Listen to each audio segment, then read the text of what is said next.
everybody. It's Eddie Brill here from OG Talk.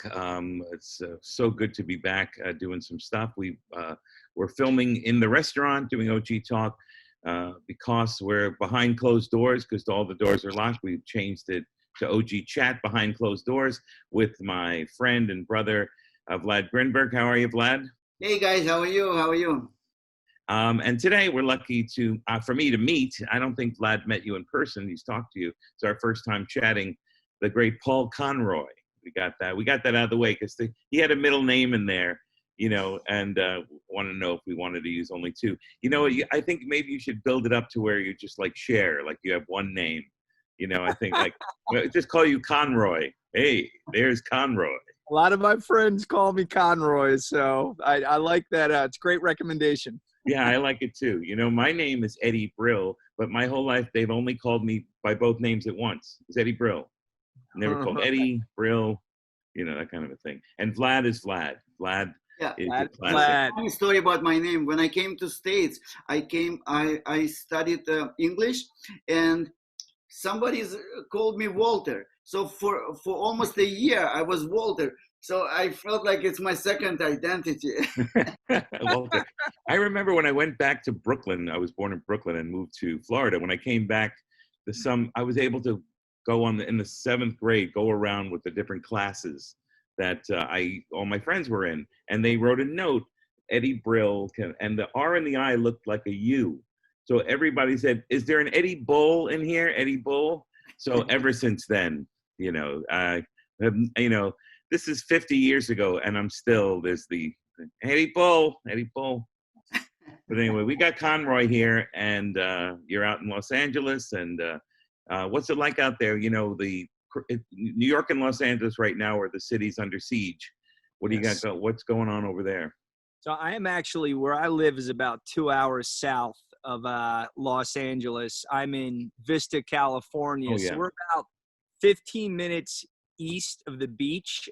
Carlsbad would be the beach that's due east of us. Mm-hmm. So where we are, very quiet, truthfully. I have so many friends in New York and in LA that are, in the heart of all this right now. And it's upsetting. The whole situation is really upsetting. And I think for me, as a parent with my oldest daughter getting ready to go into high school, and just because of I grew up going back to kindergarten, grew up in a very diverse environment, right? Just around all kinds of people, all walks of life. And it's something I'm really proud of. To see that our country, in my opinion, has not evolved at all and potentially has gone backwards since I was in kindergarten, it's upsetting. It really is. And I think that, unfortunately, to a certain extent, we've all been lulled asleep when it comes to being vigilant about making sure that, the world is a better place for all races. And this has been a pretty heavy punch in the face for everybody. And for people that are in the trenches out there trying to do things better every day, my heart's heavy for them. And I'm hopeful that there can be hopefully a long-lasting better outcome from this situation. I think so. Now, what do you think would be, say, a positive outcome? How would that, we have choices in our world. We can, demilitarize the army in the United States and attack the people who have legitimate concerns, or we can get together and have a confluence and everyone sit together like we would do in business, like whatever any of the three of us are doing in business, put our heads together. How can we make this work? Yeah, it's a great question. And something I've been really wrestling with over the last couple days, I've had anxiety my entire life. I'd say over the last decade, I've done a lot of work on myself to really be more effective at managing my anxiety, right? And over the last week, though, my anxiety has been ratcheted up at levels that I've not felt in years. And what I actually realized this yesterday, I think that so much of my anxiety has been wrapped up in not understanding what the appropriate actions are for myself personally to try and have some kind of influence in the outcome of the world becoming a better place over the long term. And you know, and the truth is, Eddie, like when it comes to the macro of like what we should be doing at, say, like the governmental level, like I don't know, because I've never been super connected to really understanding what happens at the governmental level. I think the last week has made me realize there are issues far greater at the highest level of this country than I ever would have imagined, right? And what I— And like what? Give me an example. I mean, it's a great thing you're bringing up. I think that the systemic integration of racism across the police system overall, yes, I knew it, but I don't know how aware of it I was, right? I just think I've always been very sensitive about racism existing, right? And I've always hated racism. I just think I'm now sadly understanding how deeply rooted it is into the fabric of so much of our country, right? Like it just, and that saddens me, right? And where I've landed, and this is all such a work in progress for me, but where I've landed is there anything I can do, because I don't understand the macro level the way I should? Is there anything I can do on like a micro level that will start to kind of chip away at myself personally having positive impact? I think there you go. I mean, if we just take care of ourselves, then we're already doing amazing things. If we already teach our children, I don't know how old your children are, but Vlad has, you know, young children at different ages. Vlad, you know, what message do you give your son when he's like, Dad, what's going on in the world? I kind of agree with Paul. It's not black and white, and funny is that it's funny even says, and I agree. I don't understand it completely on a like micro level in terms of actions, what to do, but I had a lot of retrospective thinking to do, and quite yesterday I was posting something on social media, and like Paul, I was always thinking about myself as a pretty straightforward, transparent guy who obviously hates what is happening, and some of the people who happen to be black are my good friends, and I never differentiate. I bring them home, I bring them to my place of business, and people ask me directly, like, yeah, you're posting these pictures, but what about Black Lives Matter? And my immediate reaction, even though I'm kind of aware and try to be self-reflective, my immediate reaction, who are you to ask me this question? Like, why you even questioning my integrity, right? But then I kind of calm myself down and said, then maybe I'm not clear. Maybe these people need this reassurance from me that I'm not an enemy, I'm a friend. So, but my initial reaction was just step away from me. You are not the one to tell me and examine me and question me. Yeah, because, you know, a lot of people are projecting their fears onto others. Very rarely, when you're getting lambasted by other people, it's about you, it's about them. But just to reiterate, Vlad, what do you tell your young boy when he asks questions about this?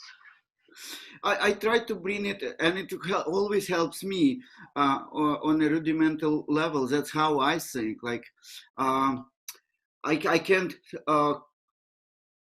think about dogmas or about definitions. I know about the guy next door. Do I do something to make myself inferior, or I love him?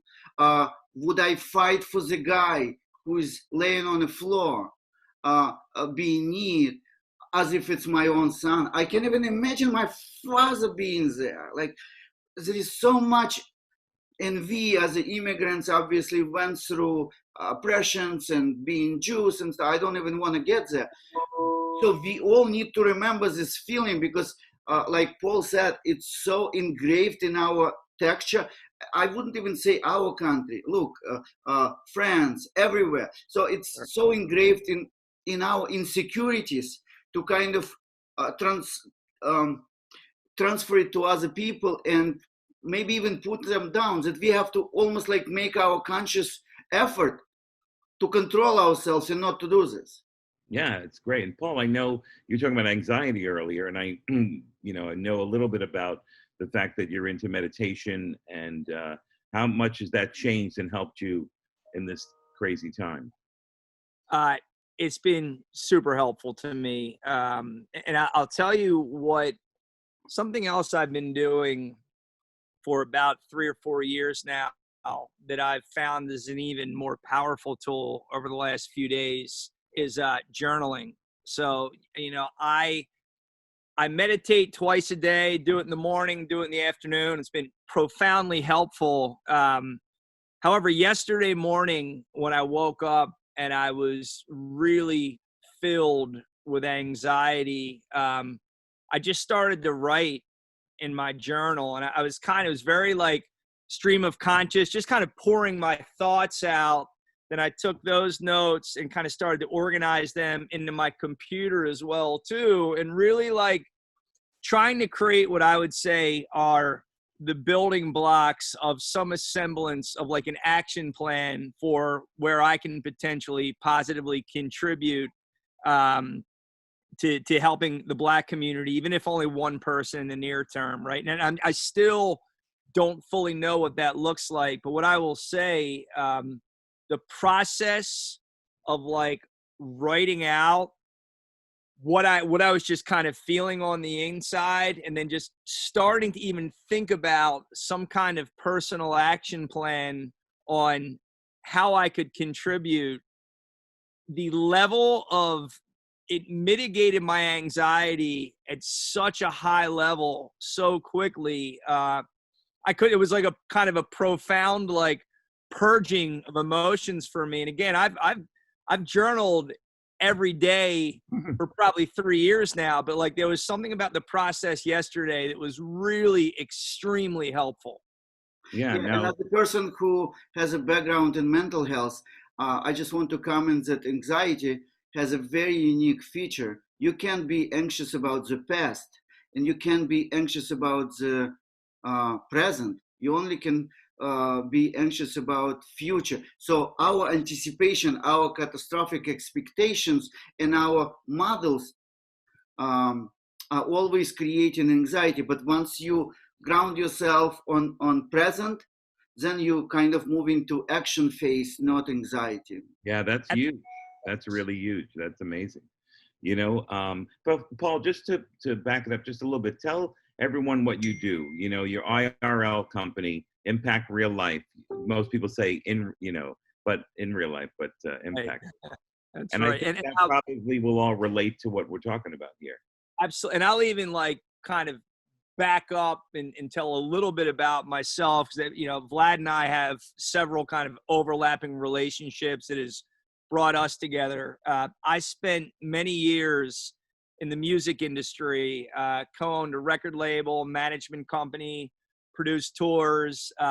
Most of my business was in kind of working within like hardcore, working within metal as well too. So did that for a long time. Worked with bands such as Madball, Lamb of God, Terror, Between the Buried and Me, Cannibal Corpse, Behemoth, the list goes on. And I've worked with just some incredible artists over that time period. About 10 years ago, I pivoted and started working in the skateboarding industry, and that kind of led into me working in other kind of genres of sports. I've done some work, a little bit of work in the MMA industry, BMX, and throughout the process from music into what I've done in sports, one of my favorite experiences has always been just attending events, right? And this goes back to like being a kid, right? Whether it's like going to shows as a kid, whether it's going to a sporting event. Like, I think there's such incredible power of like feeling connected to a community when you're at a show or you're at a sporting event, right? Like, as an insecure kid, when you're in a place where everyone's there for the same reason, it kind of melts your insecurities, right? And so like that feeling as a kid, I realized as I'd gotten older, for all the different things I'd done in business, when I was kind of building a business around events that brings people together, that's where I was like most inspired and I felt most productive. And basically Impact Real Life is a business committed to building businesses of events, businesses of experiences for brands and for media companies. And I think the best example of our work is we worked with the footwear brand Vans to build a professional skateboarding league, a global professional skateboarding league. And we've worked with them from the concept stage.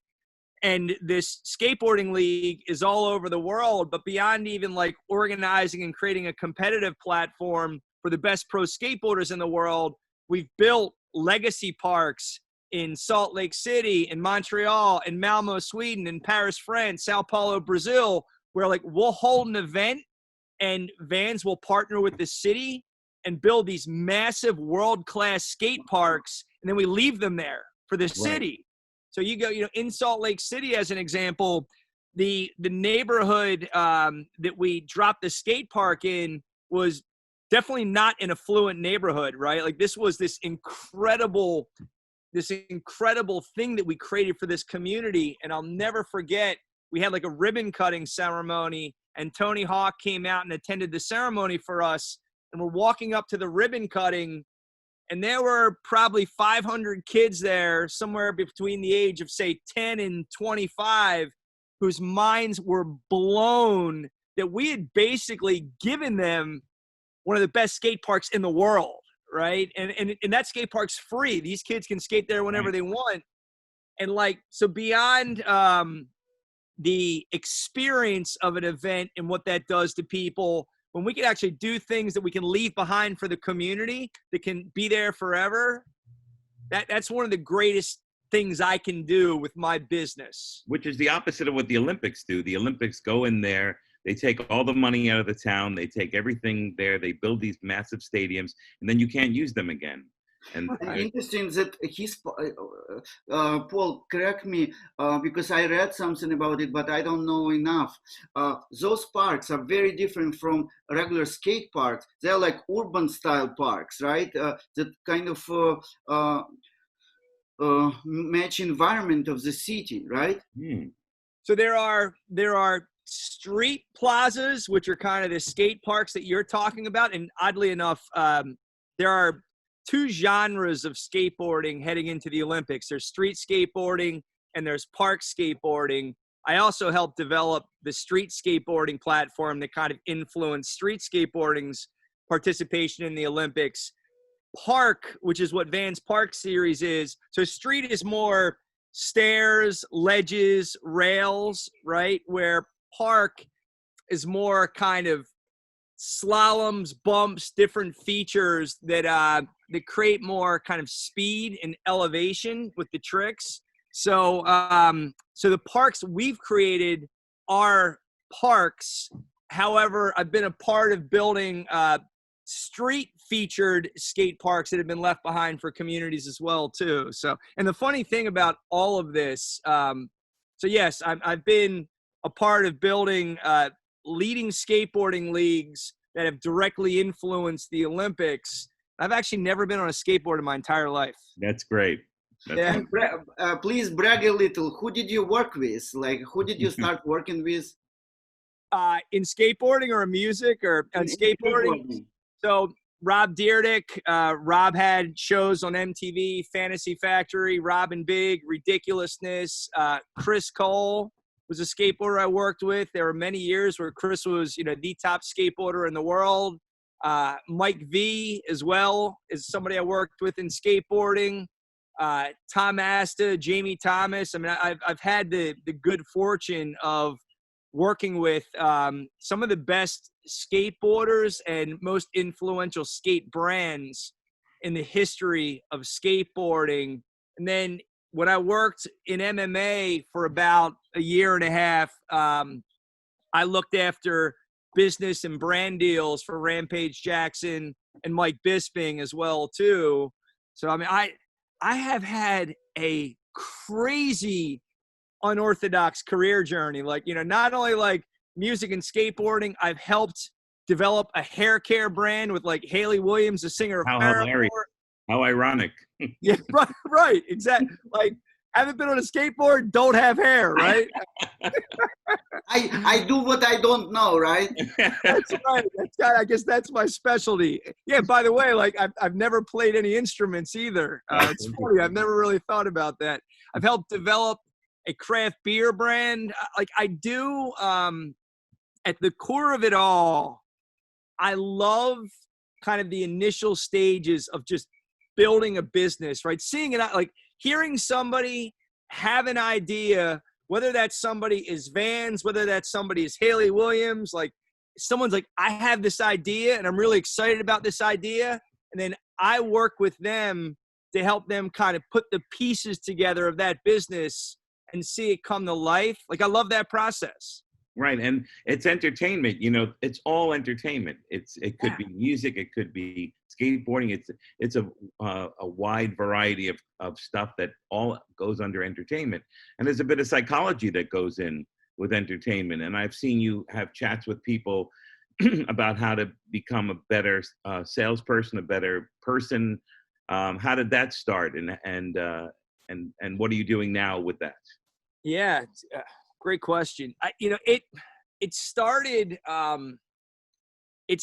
would say, when I was approaching 40, and like when I was approaching 40, I was having major issues with panic attacks, right? And I really believe that like panic attacks are your heart or your soul's way of telling you like you've got to make changes, right? Like I literally think it's like you're just getting screamed at from the inside, like, hey, you've got to change shit. And I think at that point, I was drinking too much. I was not sleeping. I was out too much. My priorities weren't in line, right? And I think over the course of 10 years, it has been a slow process of just trying to continually make myself better and better and better, right? Whether it's like, you know, I haven't drank now in almost a year and a half, right? And like my diet getting better, eating higher quality food, courtesy of Organic Grill. Yeah, baby. That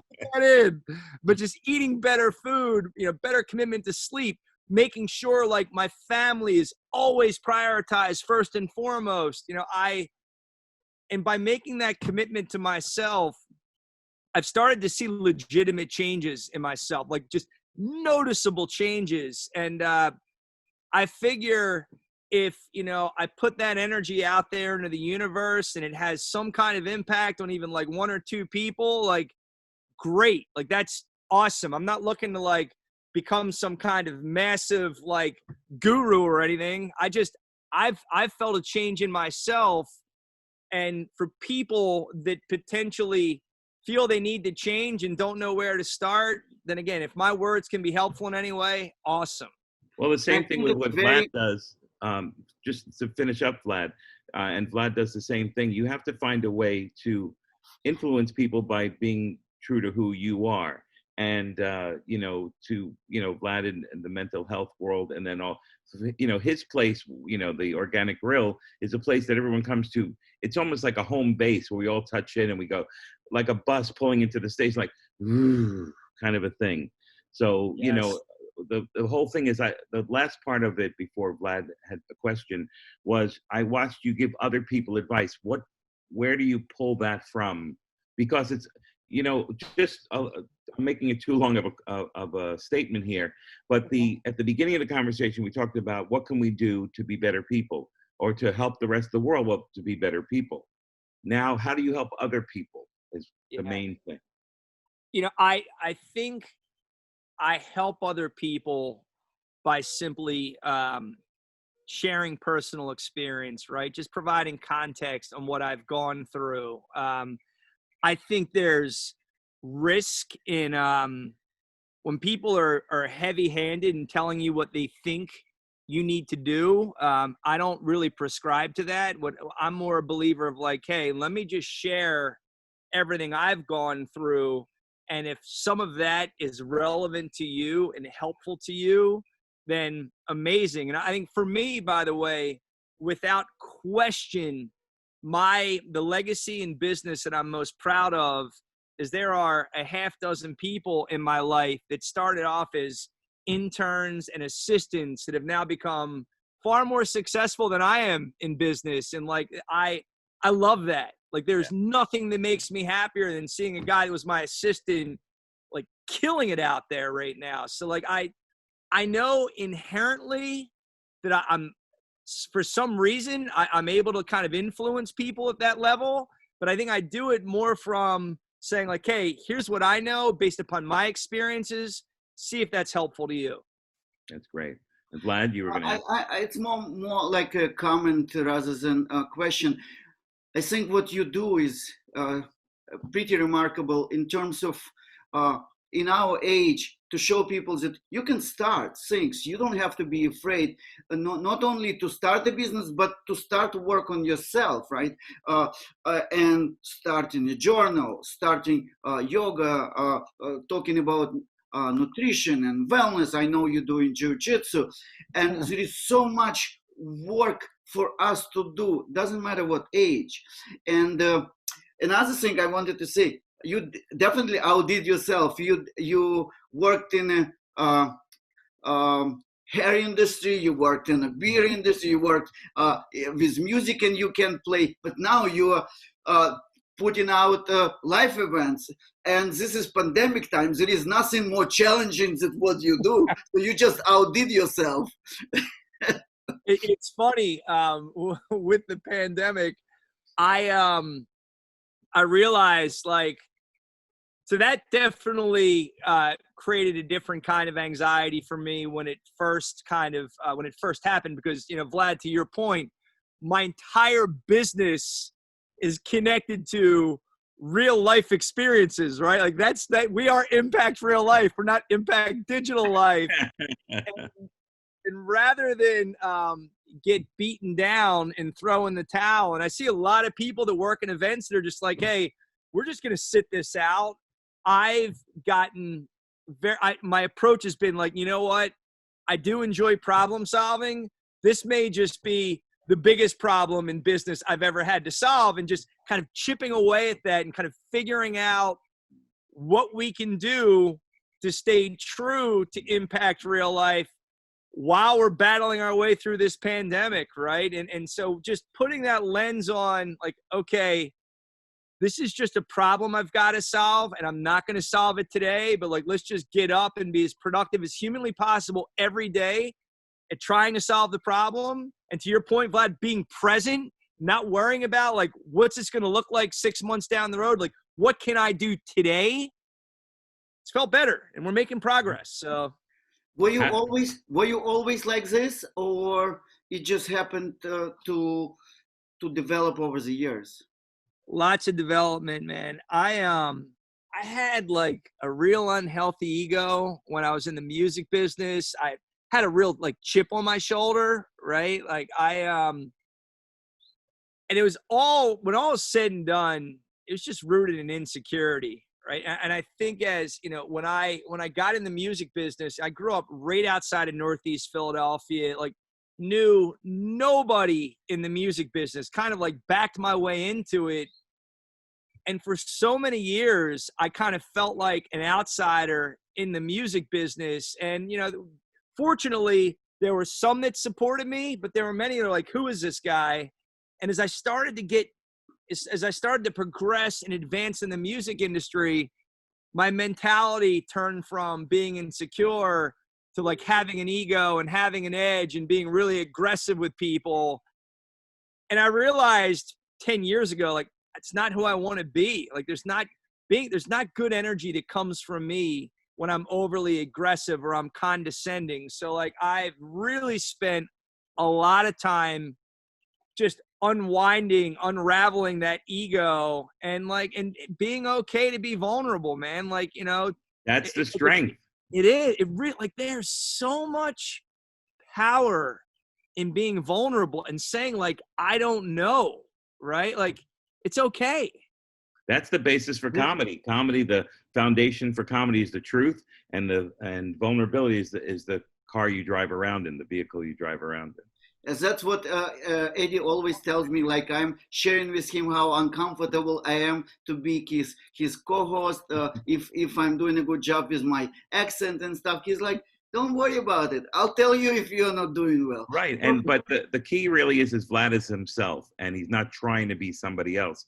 And I learned that too. I know you went to Villanova, and I know that area of the country. It's a very down-to-earth place. I'm a New Yorker and love New York, but I really appreciate the kind of, comedians I've known from Philadelphia, the experience, the feeling of that. And that leads me to, okay, so now you get this education. How can you educate others? How can you tell others, not only, you said earlier about, I'll be my own example, but there's a lot of people who are watching right now who are saying, how can I go from here to here? Yeah. What would you tell them?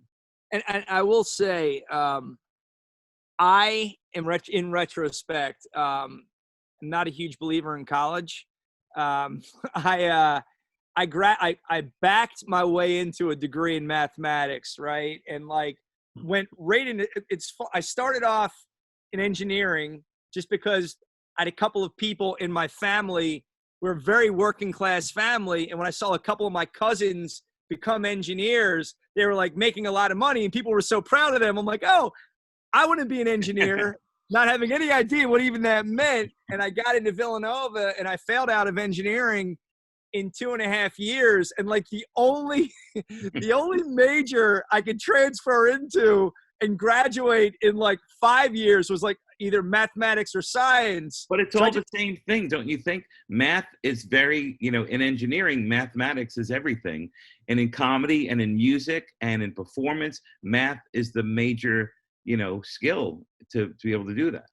I will say, while there wouldn't be necessarily any very direct application when it comes to my degree and what I do, what I got out of my time in mathematics is I'm more of an analytical thinker. So I do appreciate that for sure. But I think for me, I think the pillar of growth in business is just getting out there and trying shit, man. Taking risks and trying. I was working in sales and I quit working in sales to become a music manager, right? And I thought the money was going to happen quicker than it did. So when I was working in sales, I was in my early 20s. I had a company car. I had a house. And I was fucking miserable, right? I just wasn't happy, right? So then I switched into working music management. I was super excited. No money was coming in. And I was in the second half of my 20s, $50,000 in debt, back living with my parents when I met my wife. But I was on my way. I was working inspired, right? And I know a lot of people that are really big on business plans and I've got to get everything perfect before I start. And I am the mindset of start doing something and just figure it out while it's a work in progress. So I think the single biggest thing is just try it. Whatever it is, just try. Go ahead, Vlad. Guys, I actually have a question for both of you. Okay, yeah. You've been in entertainment business. I was watching a podcast of Paul, and I highly recommend to watch it, Design Live or Inspire, where you spoke to a host of a podcast it was like a gut-wrenching conversation. He was very honest. He said something about, listen, I know I'm successful. I'm doing 800 episodes already, but I'm still not there yet. Do you think that I have to sit and just be noticed, or I have to continue doing this? And he approached you because you notoriously very successful in finding talent. And I know that Eddie's whole career was to find talent, those diamond comedians that nobody knew, and he he gave them a way to become successful comedians. So do they have to sit and wait for luck to change? And I know what you answered, but I want to elaborate on this, and I want to hear Eddie's opinion. Okay, you go first, Paul. I know the answer to this one. I would love for you to go first, Eddie. All right, I'll tell you. Here's the thing. You can't sit around and expect the world to knock at your door. You have to be out. You have to be doing something. If I'm not out performing, I'm writing. If I'm not writing, I'm making phone calls. If I'm not doing that, and I'm also not only doing that, make Jack a dull boy if all you're doing is working. I want to go see music, and I want to go be inspired by others. The great Paul Mooney, who wrote for Richard Pryor, they asked him how he became this sort of, he's a genius writer and wrote for the genius of all time. And he said, after my show, I'd go listen to music. Then I'd go home and write. I get inspired by other musicians. So that's part of the answer. The second part is you just have to trust your instincts. There's that old Michelangelo thing. I don't know if I've mentioned on one of our podcasts before. They asked Michelangelo, how did you make that incredible statue of David out of that chunk of marble? And he said, I just chipped away at the pieces that weren't him. And so what I do is I find my instincts. And I think of, I think of the greatest, like Ray Charles, or the greatest soulful people that I've ever seen in the world. And I look for that soul in others. And my instincts, I could see someone when they're not even good yet, because I look for that. And that's when I see that, I know that maybe they have 3-4 years from now, it's just something that's inherent. And you have to get rid of all the stuff that's not you and just come right back, get out of your head, because that's where all of the rationalization takes place. Just come back into here, And perfectly put. And what I would add to that, something I've experienced, I think some people give up on what they're working on too soon because it's uncomfortable and they can't stomach the discomfort. And I think this is something that, like, jiu-jitsu has been immensely helpful to me with.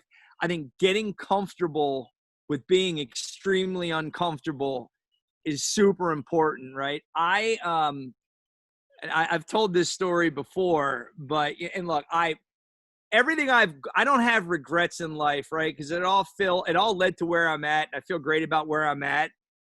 However, when I was managing Lamb of God in 2003, and they were into 2004, and they were quickly becoming the most important band in heavy metal at the time.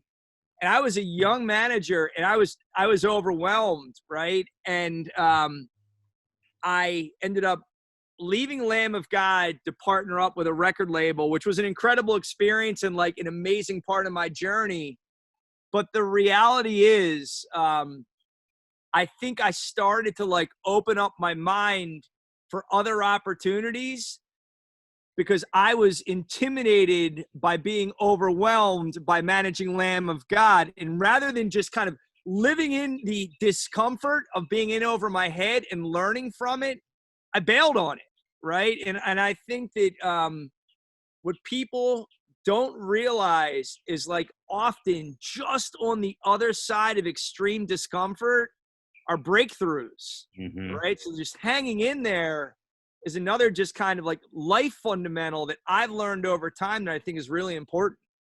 Yeah. And just to reflect on a growth that you kind of showed over the years. I just read your article, or maybe I heard it on a podcast, when you said, now I have a completely different strategy. I surround myself with amazing people who challenge me every day, and I feel that I have to do better, I have to work harder, and that's what makes me a different person.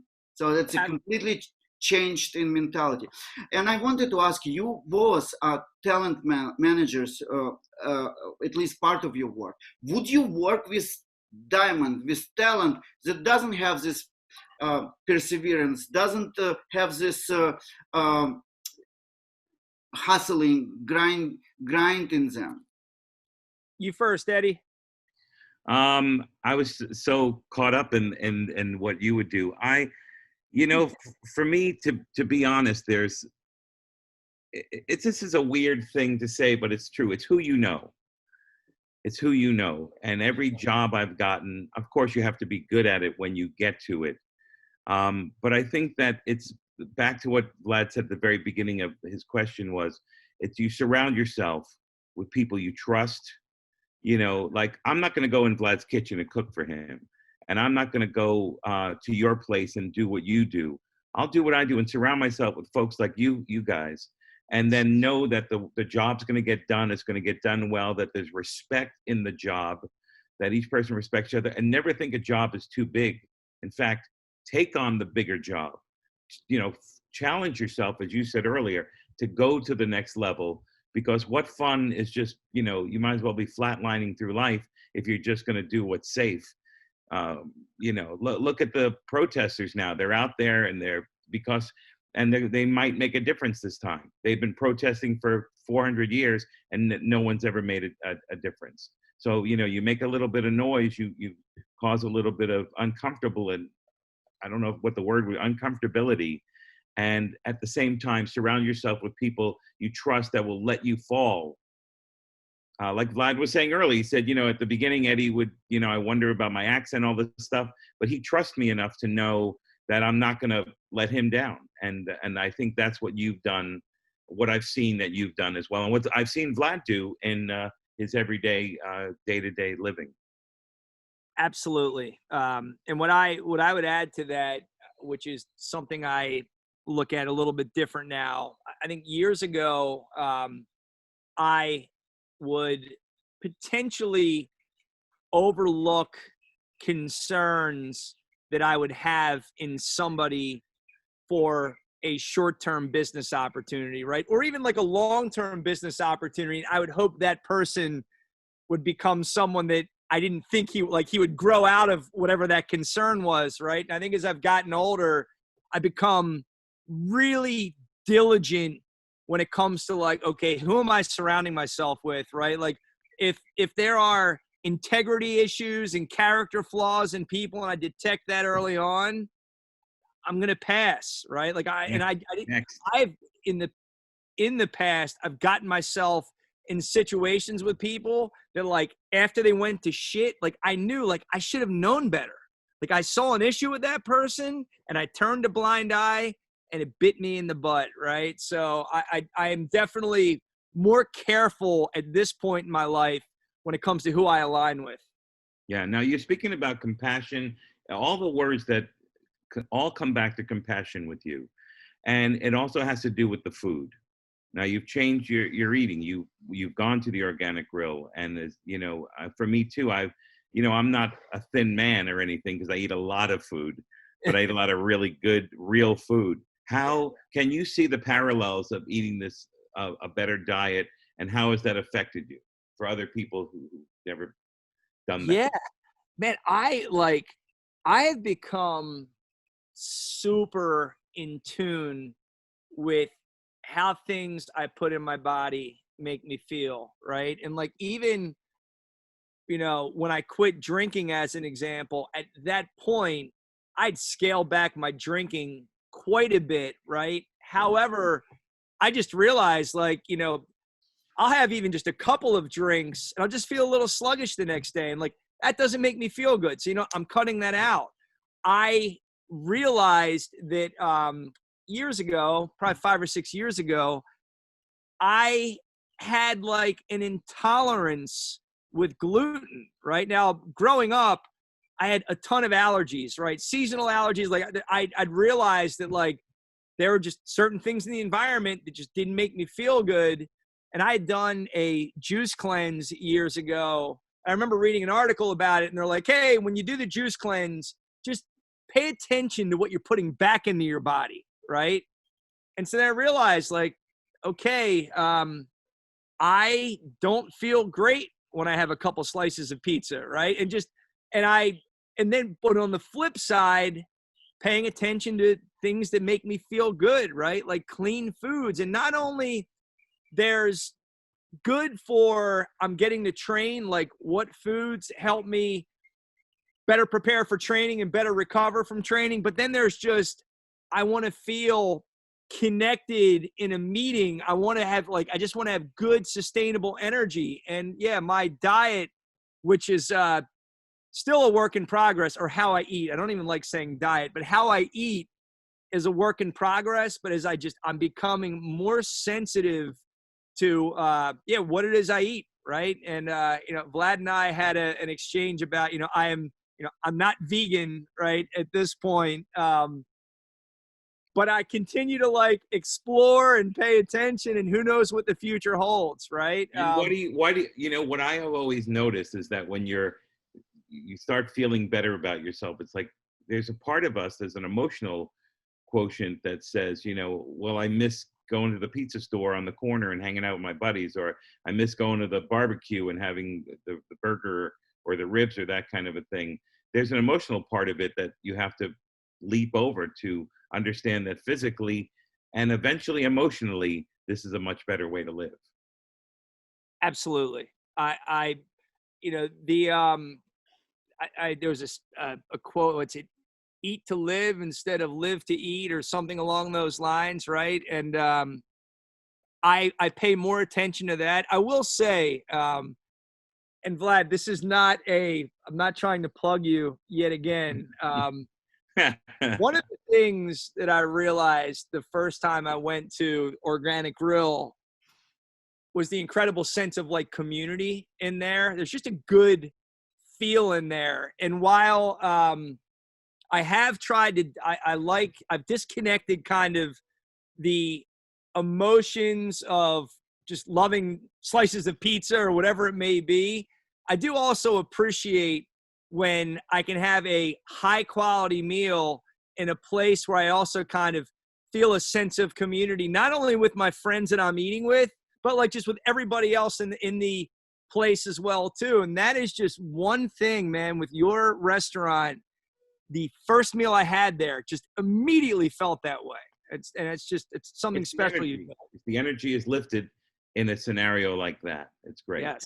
Vlad, before we go, any final thoughts, any questions? Trying to use the situation. We are living in pandemics, right? The economy is going down the drain. Okay, and you as a guy who went through hoops and started few things from scratch in your life and got successful. Not everything was all wonderful, but still, a lot of people are going to go through the same thing now. Like, I'm sure that a lot of food businesses are going to close, office jobs. What would you suggest to people, because you went through all those experiences, if they have to start fresh, what do they have to pay attention to? What will help them to overcome it?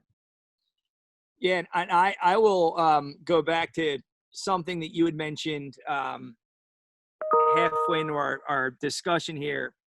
I think it's really important when you are struggling and challenged to not look too far down the road, right, on where everything is going. Because if you do that, it creates that anxiety. It creates that like fight or flight mentality where you're not thinking straight, because all you want to do is just run away from the problems, right?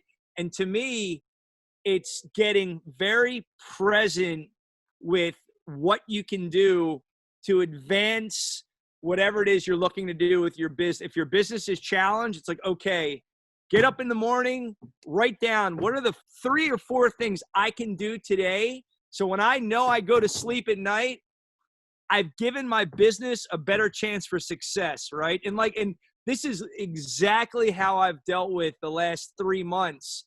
I just stepped away. I'm like, you know what? I'm stepping away from the macro right now, right?